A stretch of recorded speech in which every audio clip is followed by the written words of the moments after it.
The partner-in-chief grants another. This time, it's someone who helped Donald Trump get crypto rich and whose company will help Donald Trump get richer. Changpeng Zhao, the founder of crypto exchange Binance, pleading guilty to money laundering. That was 2 years ago. He spent 4 months in prison and paid $200 million in fines. He resigned from the company, which also agreed to pay $4 billion in fines.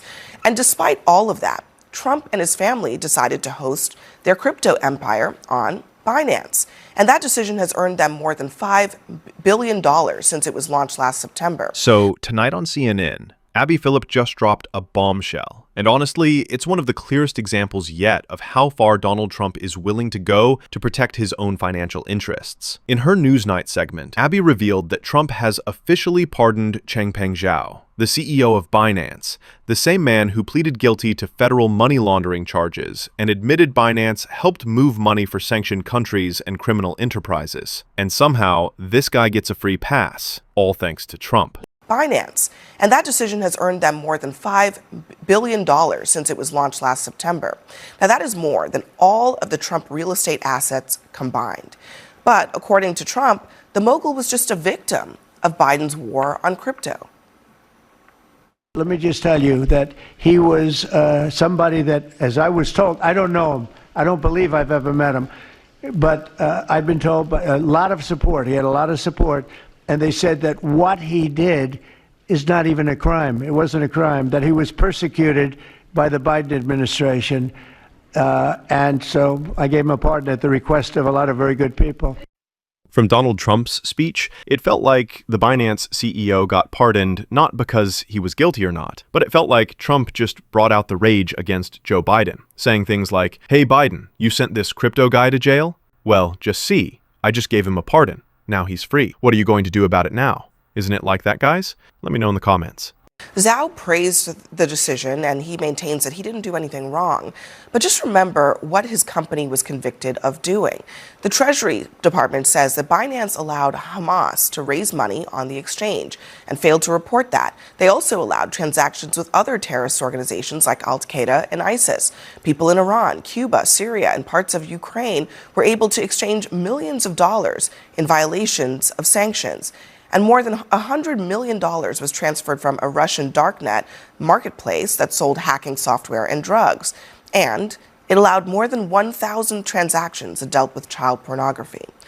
This is serious stuff, but perhaps the implications for this idea of the Trump family getting rich off of this crypto policy is even more serious. And Peter, I wonder what you make of this decision for Trump to do that when they are clearly right at this moment in business with Binance. Yeah, the pardon doesn't make a ton of sense to me because he's not in jail, right? This is one of those pardons that's more about erasing the record, about resetting. And do you mind if I just add, one of the reasons that they're doing this is to allow Binance to operate in the United States, because part of the penance for their conviction was that they couldn't operate here. Now they might be able to. So yeah, that's so it's the other slightly piece of separate it. than the actual pardon of the former founder. I'm not going to pretend to have a great understanding of crypto, but obviously the challenges here, and one of the reasons why they got into trouble in the first place, is because they didn't follow some of those know your customer rules. That ability to kind of go in and say, hey, let's understand who these folks are. It's absolutely true that the Biden administration, and both on the crypto side and also when it came to trying to throttle back some of the artificial intelligence movements, they were very much opposed and viewed that area with extreme suspicion. This is an area where I think the Trump administration is looking at it and saying, hey, this is an opportunity to reset the table. This is an opportunity for us to look at what the Biden administration did and to try to correct that record. But are you concerned at all? I mean, Binance lobbied, they hired a lobbyist to lobby the Trump administration to get this pardon. Again, Trump and his family are benefiting to the tune of billions of dollars from this company that has been lobbying them to pardon this man who was convicted. That's the part. I understand the Bitcoin of it all. Yeah. But if this were just a random Bitcoin company, we wouldn't be having this conversation, but it's not. Does that part concern you? I think it's all concerning. I mean, again, this is the challenge when you have so many overlapping layers. Yeah. Yeah, I mean, listen, the This is probably the most corrupt president that we've had in American history. And shout the season, man. that we've had in American history. And when you look at the optics of this, they don't look good. You mentioned the ties to Hamas and terrorist group, child pornography. There was nothing about this that made sense from why he would choose to pardon this person. It made financial sense. It made business sense. It made sense in the operating income of the Trump family. But I think it's just increasingly this feeling that a lot of Americans have that Donald Trump is treating America like Nito Brown treated the Carter apartments. Those who get it will get it, all right? Well, she is absolutely right. For those who follow this channel, or really anyone in general, literally everyone knows that Donald Trump and most people from his party came out and criticized all the Hamas attacks on October 7th. They are very, very strict and against all terrorist organizations. But then, how can Trump pardon the CEO of Binance, who was related to these organizations in terms of moving money? Don't you think it was a hypocritical move by Trump, done only for financial gain? I'll leave the question to you guys. What do you think? Let me know your points of view in the comments. And so, because of that, it's just this onslaught of constant favor peddling, constant ingratiating, like he's treating America like a flea market. And I think that's the most concerning part about all of this beyond just the ties. Let me play, as we know, because this has been repeated many times on this show and elsewhere, Republicans were very much up in arms about this idea that Biden was enriching himself off of the presidency. Just listen to this. This committee is investigating President Biden and his family's shady business deals that capitalize on Joe Biden's public office and risked our country's national security.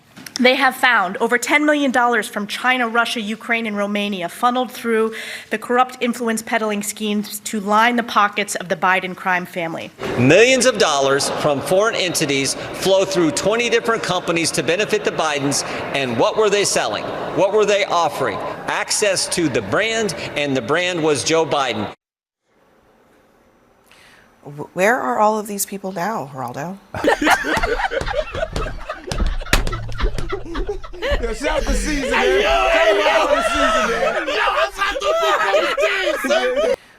Where are all of these people now, Geraldo? The people who were so offended by unjust enrichment and the Biden administration? I think that the president, God bless him, I think that he loves anything Biden hated. And I think he has a reflex response to it. Like, I don't know about crypto. I think crypto is inherently sleazy to me.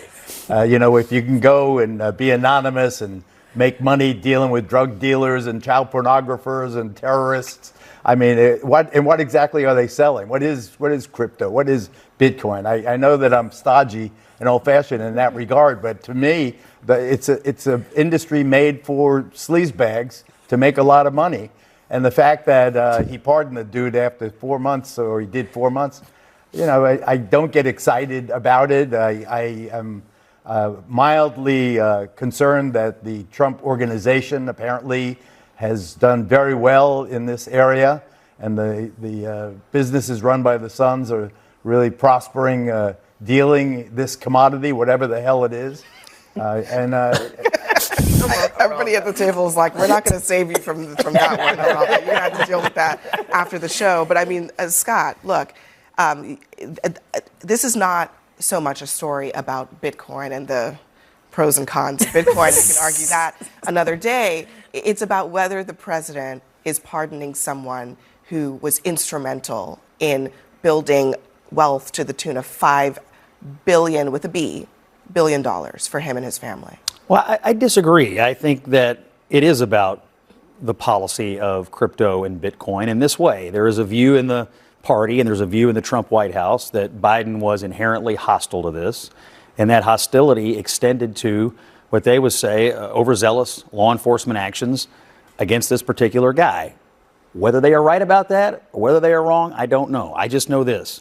Biden was, I think, by all accounts, skeptical of this. He was in the Geraldo camp on this.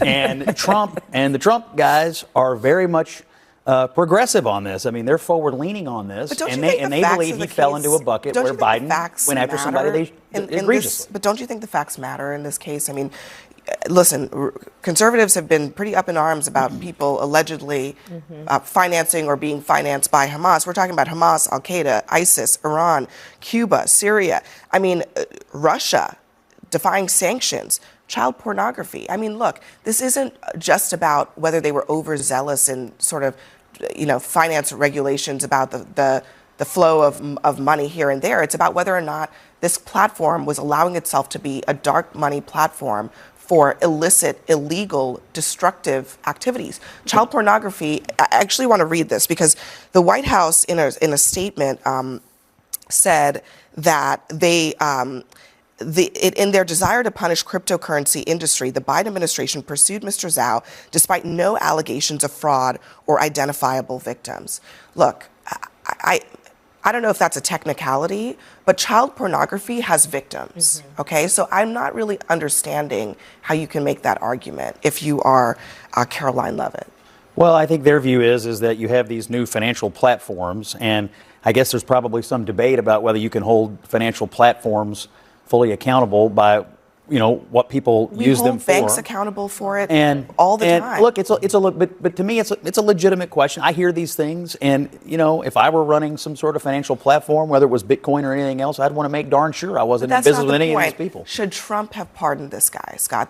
It's not about whether how you would run a Bitcoin company. It's about whether Trump should pardon the guy who basically went and said, "Let me help you get rich," got him rich.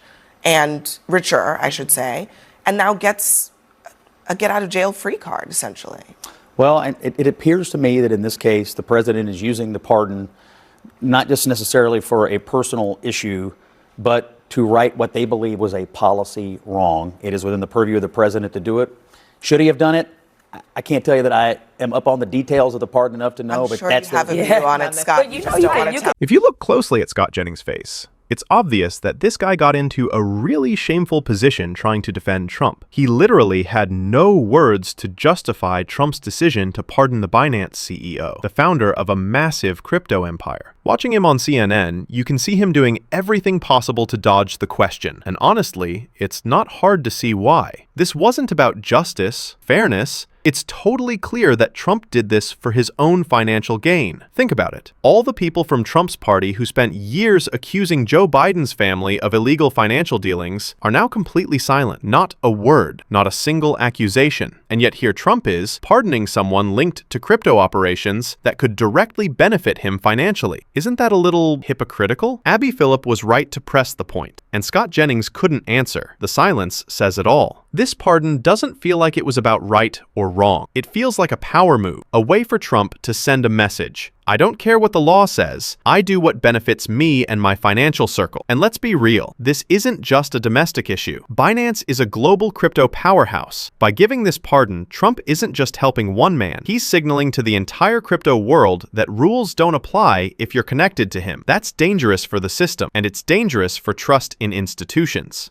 So here's the real question. Was this a legitimate pardon, or was it purely a strategic financial move to make the Trump family richer? I leave that to you guys. Let me know your thoughts in the comments. Do you think this was about justice, or just about money?